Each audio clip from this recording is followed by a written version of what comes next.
Hi, this is Jason with Violator Comics Collectibles coming at you with another toy review. This time we're taking a look at the Star Wars Episode 1, The Phantom Menace, Queen Amidala, and this is the Naboo version from the Star Wars Episode 1, The Phantom Menace toy line from 1999 from Hasbro. So the first thing we're going to do is take a close look at the packaging.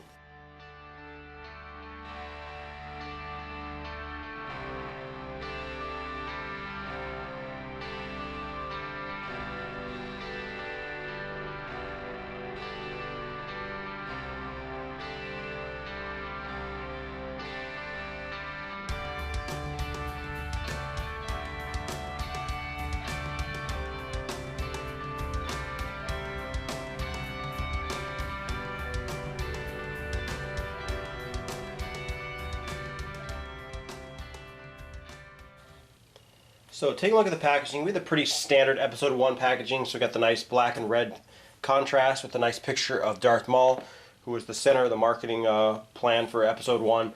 Nice little bubble package. It shows Queen Amidala. It says the Naboo version with blaster pistols. She comes with the Comtech chip, which has a little, can double as a stand. It can also do some sayings if you have the Comtech chip reader.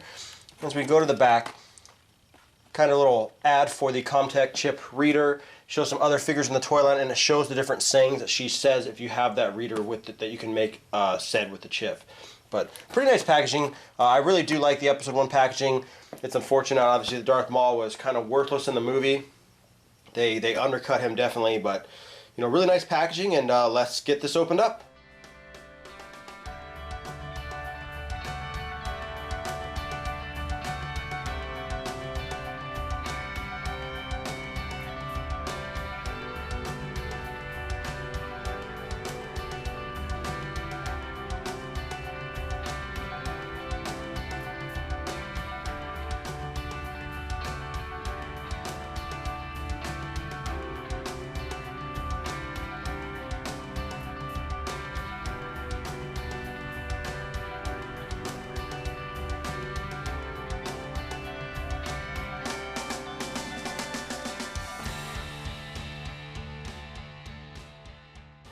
Alright, so take a look at Queen Amidala. Really nice figure.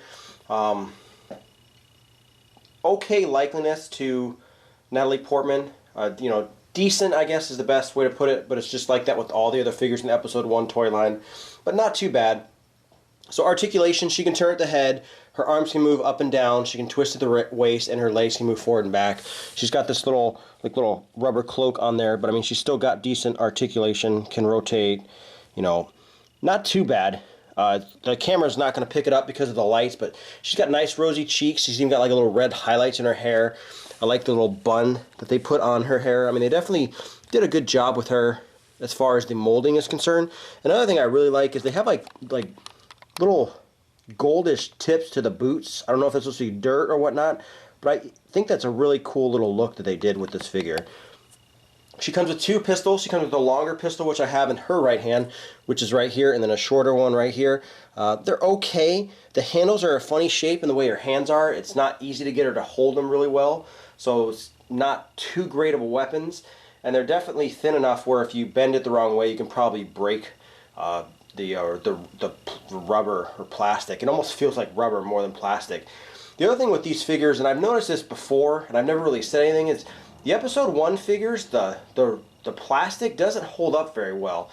This figure just came out of the package for this review, and it's almost like the rubber and plastic on this figure almost has like an oily feeling to it.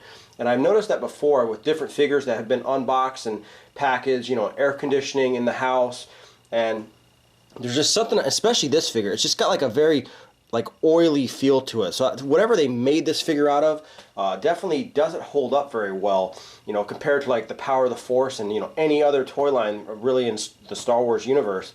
Episode 3, the Attack of the Clones, Episode 2. This one just seems, you know, noticeable on this figure. I mean, I've noticed it with some of the Obi-Wans, and I've noticed it with some of the Qui-Gons, but for some reason this one just feels extra weird and oily. And with all Episode 1 figures, they do come with the Comtech chip. She has a nice little Comtech chip right here that has a little peg on the right-hand side that you can actually use to stand the figure up, as well as you can use it for the talking feature. I think this figure has 4 sayings, so we turn this guy on. I'm Queen Amidala. decoy, my loyal bodyguard. If we do not act quickly, all will be lost forever.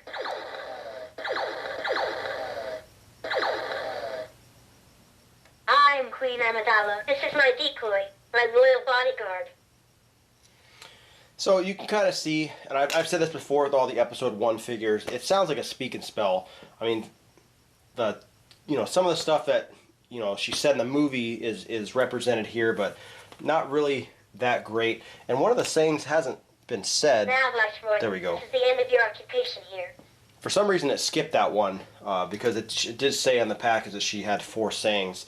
But, sounds like a kind of a messed up speak and spell, but, I guess a nice gimmick. Like I said, most people didn't buy these, and these are actually a pain in the butt to get. You don't see these very often, and, most people just use this for a stand for the figure. And finally, here we have a size comparison. Here we have Queen Amidala next to Darth Maul, and you can see a decent size. Darth Maul is just a little bit bigger than her, which he really should be, as far as the continuity goes in the story. But a decent figure. Like I said, for some reason, she feels funny. She feels oily. She feels like almost like a slime to her. And all the episode 1 figures seem to do this over time. He's even feels like it as well. And it's not just how they're stored. I mean, I've had them stored in different ways. I've seen them, other people have them, and they all got this weird feel to it, like they use a certain type of rubber and plastic. But for some reason, she's extra weird, and I'm not really sure why. But a nicely molded figure. I mean, I like her. I like the sculpt. The guns are a little bit hard for her to hold. I mean, in the video, everything was perfect because, I can fix the stuff, but they do fall out of her hands if you move her too much.